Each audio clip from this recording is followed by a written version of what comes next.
When I was small, I had a friend named Emily that lived in my closet. She wore a white dress, had long black hair, and a red ribbon. She always had her back to me when we would play/talk. My Nana mentioned hearing me and another voice when I'd play with my Barbies, and she would come in and I would be alone to her, but Emily would be there with me, but she assumed I was just doing a funny voice. There was a time when I went down the street to another friend's house and watched Emily push the friend off the swing. The friend sprained her wrist, and I kept saying it wasn't me, that it was Emily. The friend's parents were very unhappy, and Nana said I was a liar. I told Emily that I was too old for imaginary friends. Nana said so, and she didn't like that. I would wake up on multiple occasions being pulled out of my bed by something holding my ankle, and the foot of my bed faced the closet. One night I finally saw her face. She didn't have eyes, they looked gouged out, and her mouth was sewn shut. I still to this day cannot sleep with my closet door open. I've also seen her in a few other houses, not just my Nana's. I spent from age 12 to 18 permanently in foster care, whole other story, and my junior year I had finally been moved into my own bedroom. We were painting the walls, and for some reason, the closet walls too. There were no small children in the house. We were all middle/high school age. When I came home from school, I felt really sick walking into my room.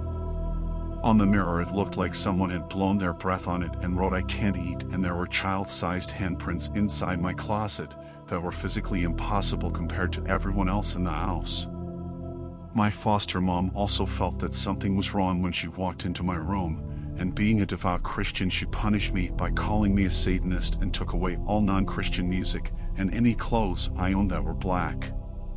Thanks, Mom. No matter how much I tried to clean the mirror, that spot never went away. I could breathe on that spot and the words would still be there, so I covered that part of the mirror up with pictures.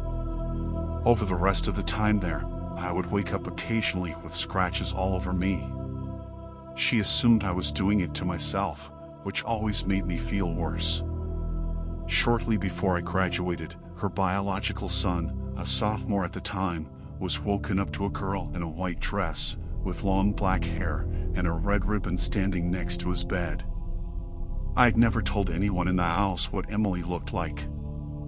I thankfully haven't seen her since my early 20s, but the trauma still remains. I'm still afraid of the dark. I'm still afraid of closets. I'm pretty sure she wasn't a ghost, but something far worse, due to the fact she followed me through multiple houses throughout my younger years. In response to some comments, the last things I'll say on this, because I don't feel the need to pour out my entire traumatized childhood, is that you can believe what you want. Sure, there's movies out there about certain things, but that doesn't make my experiences any less real. It doesn't make the scars on my back/legs any less real. It doesn't make the fear I still feel walking through a dark house any less real. One person said leaving out the detailed Barbie stuff was a red flag. Well, that's because I was answering a direct question of it. I felt and still feel uncomfortable with what happened with the Barbies. This entity, my friend down the street being hurt by it, the things said in my bedroom, caused a major rift in my family. My grandmother, to this day, still brings up Emily. I only have one other post. Yeah, because I don't use Reddit often. This wouldn't have ended up here if I hadn't been talking to my partner about experiences I had as a child. Yes. Age gaps. Yes, mentioning she showed up again when I moved into my own bedroom, because there were 11 of us foster kids in a 4-bedroom area built onto the original house. The room I was in before I moved into my own room had 2 sets of bunk beds and a solo bed, plus its own bathroom that I'd honestly avoid. A lot of stuff happened to me in there too, but it didn't seem relevant to put every detail of my 6 years in that home. I mentioned moments that scared me more than others. I didn't mention the Ouija board in the first post. Again, answered a direct question about if I'd ever touched one or been in a room with one. Because while she was on the video under the bed, she wasn't the reason my previous friends were playing with one. I also didn't go fully into detail about what happened to the foster parent's biological son when he experienced her, because it's a topic that makes me greatly uncomfortable. Again, think what you will, but also keep in mind that just because something similar happens in a movie, doesn't mean it was ripped from it.